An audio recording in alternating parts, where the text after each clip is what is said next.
Today we're going to talk about one of my favorite topics, and you guessed it, that is burnout. But we're going to explore deep what leaders can do to prevent burnout for themselves and for their employees with my guest, Vanessa. So don't go anywhere as we start this episode now. Welcome to Leading Intentionally, the podcast where we dive deep into the world of leadership transformation. I am Carmen Paredes, your guide in this journey, and I'm so thrilled to have you with us today. In each episode, we share strategies, insights, and stories to help you drive growth, enhance workplace culture, and lead with intentionality. Whether you are a seasoned executive, an aspired leader, or just someone passionate about positivity in the workplace, this podcast is for you.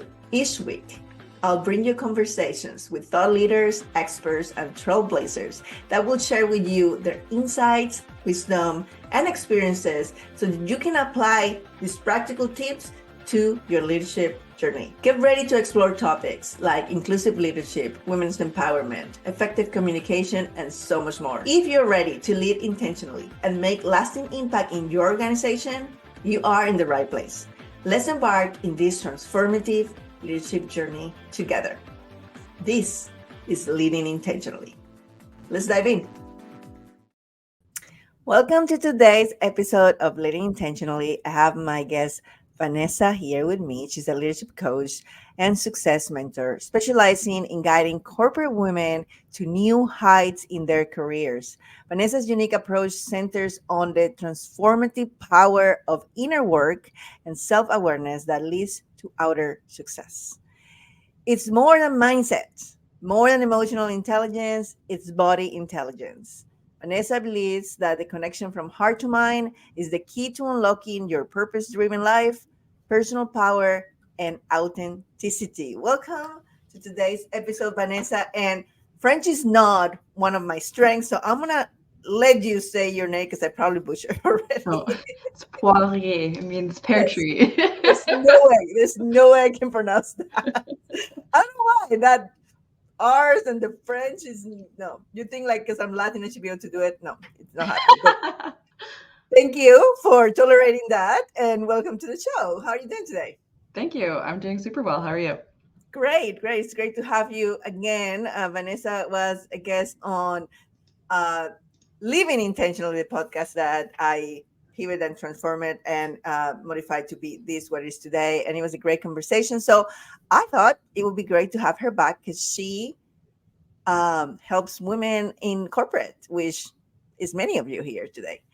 And so she has also a story from corporate to being a successful coach today. And so why don't you share a little bit about that, like your corporate life and your transition to where you're today? Sure. So I worked my way up the corporate line ladder and in HR. And I finally decided to start having children. And when I started having children, my big opportunity had opened. There was finally a position I wanted to get into, but what kept happening is I was having children and I couldn't get in. So I was getting super frustrated and felt, and it was my first time being a mother, I just felt like it was over. And then I had to really sit back and think after my second child, the pandemic, and my dad passing away to really sit back and realize like what's life about, right? Like it just felt so short. And then I realized, what am I even striving for? Like, why do I need the bigger, better title? And why do I feel like the opportunity is passing me by? And then just feeling so like hurt too that I wasn't giving my kids that attention, and I really was being selfish, like being like, I want more out of this career.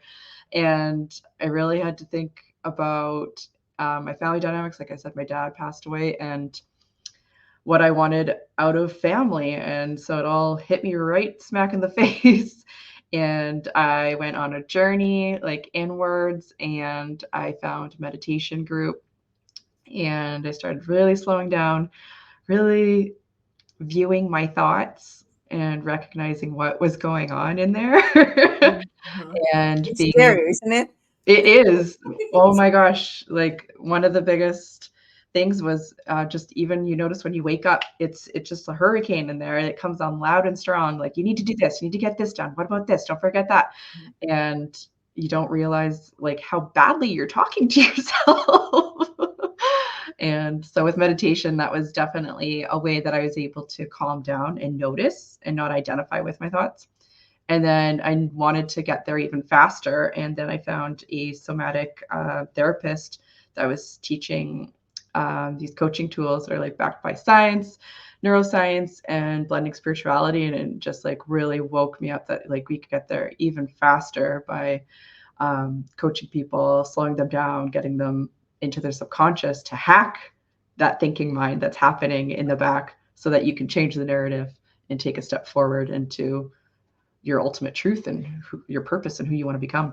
Yes, absolutely. And there's so many hidden gems that came out from what you were describing there. One is also as a woman, mother who climbed the corporate ladder. Uh, Let me tell you something. I mean, their world is not equal. I'm sorry, but mothers have to bury. It doesn't sound like it's hard work. I mean, it's not. We love to do it, but we bury the responsibility of raising these children and making sure they're good citizens and that meets their needs are met. And especially if you're going through a healing journey, you know how messed up people end up being are not met, in the childhood years. And on top of that, we're smart individuals who want to contribute to society and have aspirations professionally to show the world that, we can do it. And there's all these things, and it's a heavy load that mindset alone cannot help you manage. And I love how, in your bio, in your statement, you said that it's not just mindset and it's not just EQ. That's like so 1980, right? Right? I'm calling in this new kind of woman, and like I know you're in there. I know you're Yeah, feeling because I mean, it. I've been studying mindset for years. I went to Tony Robbins when I was like in my mid-20s. I'm 48, so a long time ago. And I'd be great with mindset. And yes, it's scary what you have there, but I've been pretty good at managing what it says. There's so much more to what you need to do, and I still burn out even though I had all the mindset. And so I love that the world is waking up to there's more than mainstream things. Yeah, there's a lot more information that's coming out in like quantum physics and neuroscience, and it's like matching up with spirituality, and it's super cool that it's just Yes. giving evidence to everything. And yeah, for me, the mindset wasn't enough. I had to really bring it down into my body and release it. You have to literally like release the thought and be Mhm. with the physical energy of it Yeah. and allow that to dissipate, because neuroscience says it only takes 90 seconds to feel an emotion through. You gotta let it And but process. then yeah, but then that's for analytical people like us. I'm like, that tells my mind it's safe. Okay. So I like the science backed. And Yes. then I'm able to let go of the thought and then drop into my body. And and knowing that 90 seconds later, it'll be Yeah. fine. Yeah. And the funny part is if you just let the emotions roll through like the ocean, you will be fine. You meet back, that wave meets back up with the rest of the ocean, right? You're still okay. You're still held. And then it's from that space that I always find my wisdom comes through, and that breakthrough, like the light, the clouds parting and the sun starts shining through, and you've got that, what your next step should be. But it's the resistance that's really hard. We're resisting with our mind, and then we're pushing that down, and it manifests physically in our bodies. And that's where the burnout comes from. Yeah. Well, the burnout is nothing else than an incomplete stress cycle. So Totally. basically, what you said, the emotions are not processed. And so they start accumulating pile over pile over pile over pile of years of, emotions trap. And it goes back. I'm also a left brain person, by the way. And so everything I do, as esoteric or woo as it could be, is backed up by science. And it is scientifically proven that animals, for instance, they get in a situation of stress, like let's say that an antelope is being chased by a lion. The adrenaline's pumping, and but they have a mechanism to release it, right? But Mm-hmm. what happened with us is because we have all these societal rules. Mm-hmm. You cannot throw a temper tantrum, you cannot go outside and scream. By the way, screaming in your car or in the ocean is amazing. Everyone should try it because it's released so much. But or ground, right? Like being able to like have the natural elements that we have to be able to process all the frustrations or all the tension or all the stress or all the pressures that are mostly self-imposed, especially when we're in a corporate environment and trying to get to the top of the ladder. But still, they are there, and we don't know how to process them. And those emotions are stored in your body. They are not in the mind. They are in the body. The body is the one that like absorbs it like a sponge and keeps Mm-hmm. them there just to remind you how horrible it feels to go through that. Mm-hmm. Yeah, the body keeps the score. Definitely. And what you're talking about there too, like the animals, like they'll literally shake it off. Mm-hmm. And children do this too. If you notice, like boys will really like they'll bounce around the couch and they're shaking off the extra energy of their day, and that's healthy for them. Yeah. But we get into our corporate roles and we wear a hat and we have to be so composed and so structured. And I know for me being in an HR role, like I really wore a mask. Like I really had to also deconstruct my identity of like who I wanted to be and how I wanted to show up, because I You were had to not. be this picture perfect person and follow by the rules, be a leader of the rules, Right. and that was for me very difficult. And so I always um, feel for people that are in corporate, because like it is this mask that you're trying to take off. And a lot of clients that I work with is like with the burnout, and it's the first thing is like, okay, like let's figure out what your goals are. And that's where they just don't want to feel this way. Like that's the answer. I just don't want to feel this way anymore. I'm just tired. I'm just this.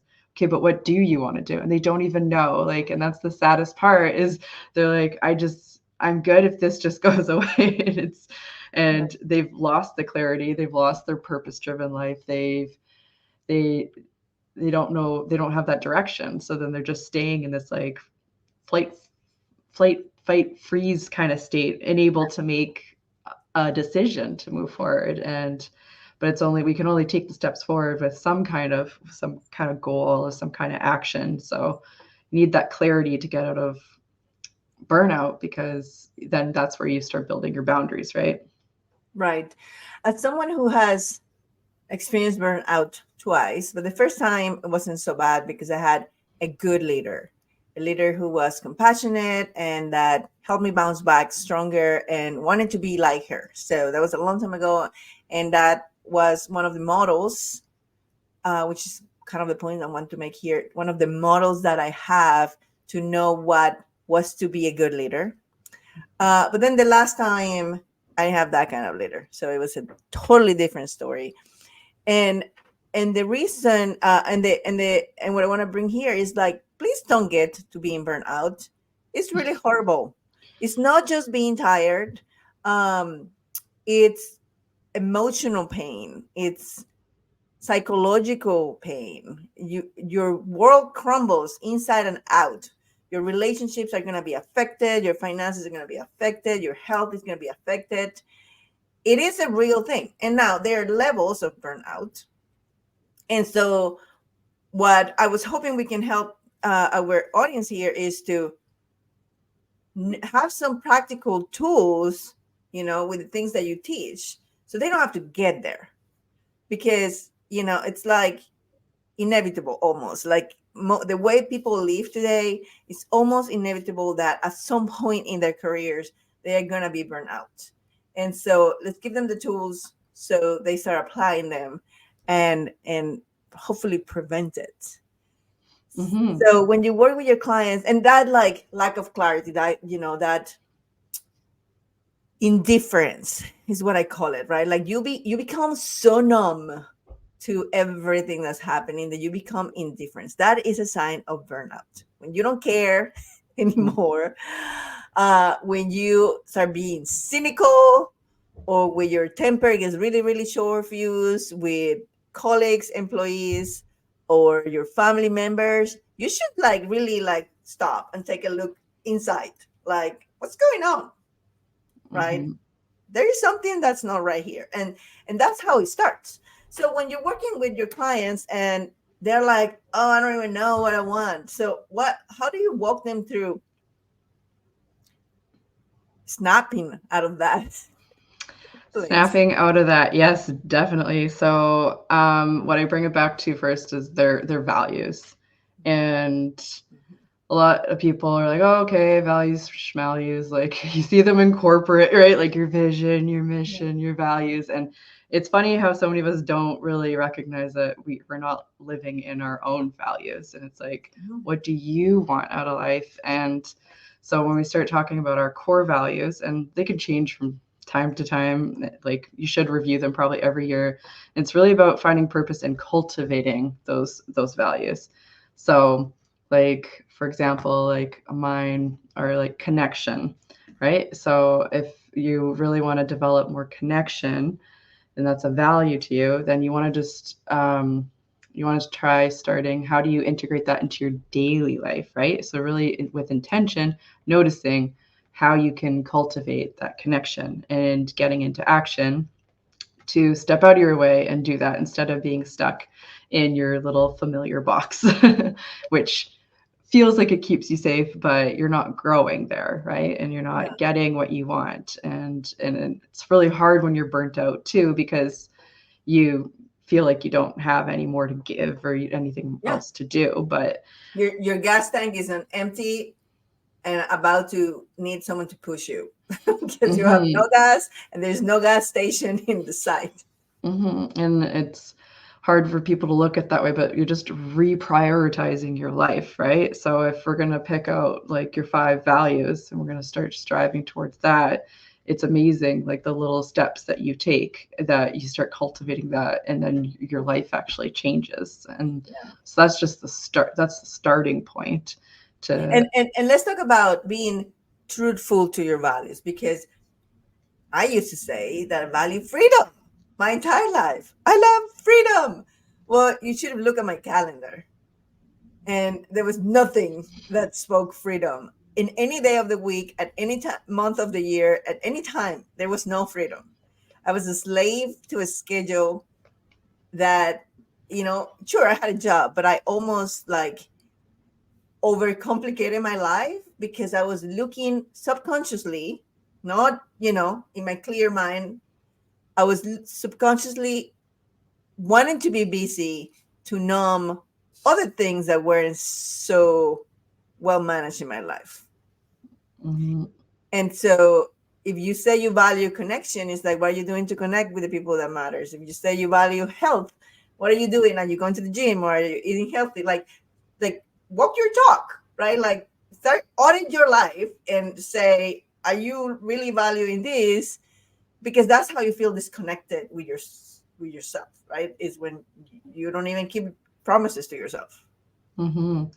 Yeah. So someone with wanting freedom in their life and a busy schedule, then I would literally block out freedom. Like, so how much do you want to commit to? And then like that's getting into the strategy, like nitty gritty, like what do you want to do, and planning that time for yourself so that you can have some space. And I have opened so much now that I have blocks of time with no agenda, because it's easy to block it, to do like, I'm going to block it for meditation, I'm going to block it for exercising, but you're still doing things. And so freedom is like, I don't have anything to do but whatever feels like I'm doing, like just let it be. So now I block over the weekends. I block times where it's like, I don't know what I'm going to do. I might not do nothing, but maybe I feel like doing something. And so that really feels like freedom to me.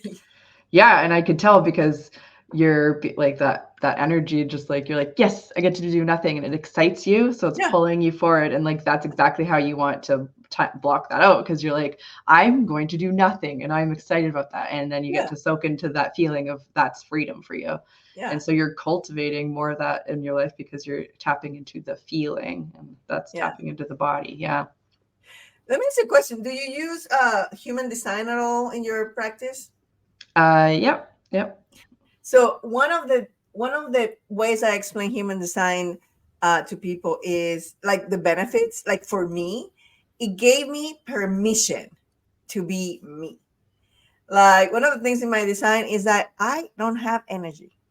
I don't have any sacral energy. I live my entire life as if I was a manifestor generator, which is a different design. I am a projector. Me And too. so, I knew it right away. I was like, yeah, oh. yeah. And so I now give myself permission to do nothing because it's okay to do nothing. Yes. Because that is how I get energized to be able to do something productive, right? Yeah. And so I love the tools that are popping up in the world and how they are becoming more and more mainstream because they're so useful to understand people. And so even like, as leaders, one of the things I say is, in which why working with someone like Vanessa is so important, is because you can't be a good leader if you are not taking care of your own needs, right? In order to show up as someone who it's responsible for the well-being of their teams, because that's what leaders are. Like, I don't know that so many people like understand the responsibility that leaders have in their hands. You can totally elevate someone's life or mess them up completely. And but in order to be able to show up as a good leader, you have to be well, like holistically, mind, body, soul, right? And I believe that's what you help your clients do in your practice. Yeah, it's definitely about releasing any of the subconscious thoughts that are actually like limiting you from stepping into your full ability, right? And myself too, like that's been my experience. I've had lots of leaders that are just constant high anxiety, high stress, high functioning, burnt out, and it sets the tone for the whole department. And it's very hard to be in that energy, because then everyone feels like they're walking on eggshells, like they're being constantly looked at, and that you have to echo what their the leaders doing, right? Yeah. And you have to work extra long hours and do all the things. And a leader, like as a leader, you just want to be able to, you just have to constantly, you have to be in a steady, regulated set point so that you can reassess where you are, and you can let things go sometimes. Like it's not always going to work out. And when you're regulated, then you can easily move through the different functions. But like so many of us are in that stuck Yeah. of fight or flight. And then so if you're stuck there, that energy is just being dispersed throughout the whole team. Absolutely. And now, and you you mentioned also, well, in your bio, that the connection, the access to your heart is the key to unlocking everything you want in life. Success, authenticity, all that. So how do you help people do that? How do you help them access their heart? Okay, so typically when I'm coaching with someone, it's kind of like a meditative state. We'll kind of drop in a little bit. We'll talk about what the goal is, or what's coming up for them that's kind of triggering them, and we'll talk through that. And so we'll do some mindset work and deconstruct whatever that is. So that's creating the self-awareness. That's step one. And then step two is going into the self-acceptance, and that's the emotional mastery, where we regulate that. We feel it, because the paradox of transformation is actually the thing that you're really fearful of is exactly the thing you need. So by moving through that, you get to the other side and you give You have to be yourself. a buffalo, right? Like the buffaloes go through the storm head on. It's like, let's just do Exactly. it.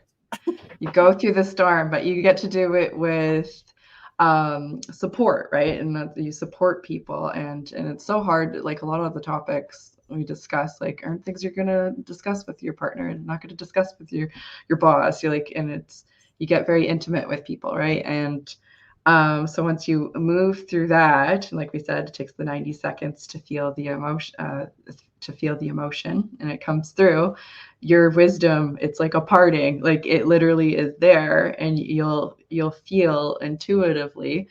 Some people will feel it, they might hear it, they might see it, like, and it comes to you, whatever your highest gift is, and you just have to trust what comes in first too. That's also something that you learn, is just Yep. trust whatever comes, and you'll know what your next step is. And then you're also, I'm guiding you to your wisdom, because every person's path is completely unique, right? And so it's your wisdom that's coming through, and that's through your soul, your high self, you, the universe, God, whatever your belief is, it's coming. You're connected, and you have a mission, you have a purpose, you have something you're here that you wanted to do or wanted to accomplish in this lifetime. And being connected to that is what's going to excite your life and get you moving. Yeah. And I tell you, being on the other side, it's so amazing to find that harmony between, you know, your entire self. When your mind is not fighting your body, your emotions, and your purpose. Uh, because you can make all the money in the world, take it for someone who did pretty well, and be completely miserable. And I mean, don't take me wrong, I love money. It buys me amazing things and takes me to great destinations. But that is not the ultimate reason why you're here. That is Mhm. just a tool to be able to do the ultimate thing that you were here to do. And Mhm. so it's very important then that you allow that wisdom that resides within your DNA to tell you what it is, right? And so in order to be able to listen, that's called the intuition, in case people you don't know what I'm talking about. In order to listen to your intuition, you need to quiet this guy over here. Because Mhm. the sole job of the mind is to protect you, right? It's not like it's malintention. Just want to keep you safe. But that means that you're living so small, so tiny, and there's so much more to do in life. So, Mhm. yeah, I absolutely love what you're doing, and how you're helping uh, women in corporate, in leadership, to just find, that connection, and almost like putting the puzzle back together. Mhm. And find their rhythm and what works for them, right? And like how to tune into that. And that was my journey too. Like I don't have to be in this crazy meditative state at all the Mhm. time. Like I can just, like, eventually you drop in, you go, you don't believe the thought, you drop into your heart, you could take a couple breaths and like calm yourself, and then you'll be able to make better decisions and stand in your authority from that calm place, instead of that stress, Yes. anxiety, fight flight space, and that's not good for anyone. So something that you said there sparked a thought, which is, well, first of all, it's not a quick fix thing. Like, it takes practice. It takes practice to learn to quiet your mind, to be able to drop into your body, to listen to your instincts, and to make right decisions. And while you develop the practice, it might take you to be in that meditative state for a while until you actually learn how it feels, what it looks like for you. Because you said, sometimes I hear, sometimes I see, sometimes I just feel it in my body, and I know within seconds. Right now, I don't have to either going to uh, hours of meditation to get there. But the other thing is that it is a way of living. It's not something Mhm. that you did for like 30 days, got acquainted to it, and then move on. This is a way of living. Mhm. But like any healthy lifestyle, I promise you, once you once you get into this bus, you're never getting off the bus. It's Yeah, and I like, love what you you're never said going there. back. It's a new way of living, and then that's where the leading, it's a new way of leading, and like that's leading yourself and Yeah. leading others, because then once you start to do it, you're an inspiration to others, and other people just want to know, like, how are you tapping into that? How are you calm and cool? How do you know what the next thing is? Because you're trusting yourself, and you're listening to yourself, and you're actually guiding yourself now. And Yeah. that's the beauty of it, is that you build such trust and authority within yourself that it now you're limitless. Like, Yeah. you can take on anything. And I remember I was doing this even without knowing that I was doing it. Um, as a former HR person, you're probably gonna be like, so I was, I was one of those leaders. I was one of those hiring managers that never adhere to the behavioral interview questions because all I was trying to get, I was trying to read the person's energy. Mm-hmm. And so I hire every person I hire in 20 years. By the way, every person I've hired in 20 years were rock stars, A plus employees, and very successful now. And I hired them purely intuitively. I knew right away whether this person was going to be a yes or no, and it had nothing to do with the resume. Many times I didn't even read it. I assume if they made it to me, the resume already sort of matched the job. I was always looking for that, what is the energy telling me? And Mm-hmm. it's fascinating now that I know things that I know, go back. It's like all these things I did so great as a leader. It was because I was so in tune with my gut feeling, right? Mm-hmm.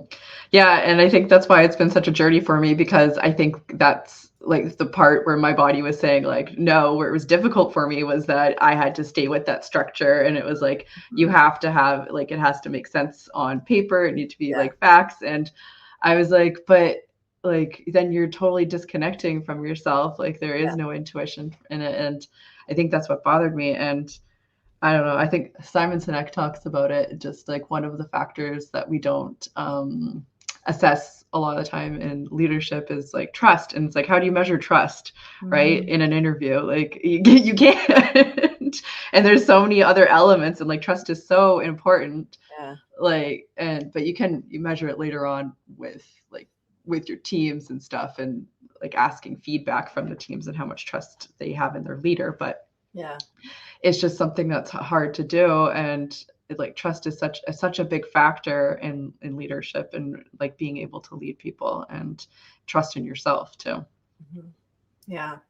Well, I'm so glad you are here doing this work and helping women, get to that point where they can trust themselves and they can trust in their abilities and exude the trust so their teams can perform. And, it's just like a ripple effect of goodness throughout the world. And I am excited to being able to bring these conversations. This is the benefit of having my own podcast. I can talk about what makes sense to me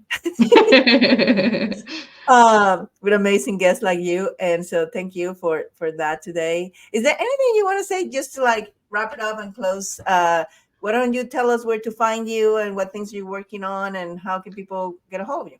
Yeah, definitely. I love to work with corporate women one-on-one. I also do workshops, and I'm available through LinkedIn. You can find me, Vanessa Poirier, match my face. And I'm also on Instagram at hello.coach.vanessa. We'll put all of those links in the description of the episode so you can easily click and find her. She's amazing. She's so delightful as you can see today. And thank you so much for being here today. Thanks. It was a blast talking to you. And to you, my friends, until next episode, remember to lead intentionally. Bye bye.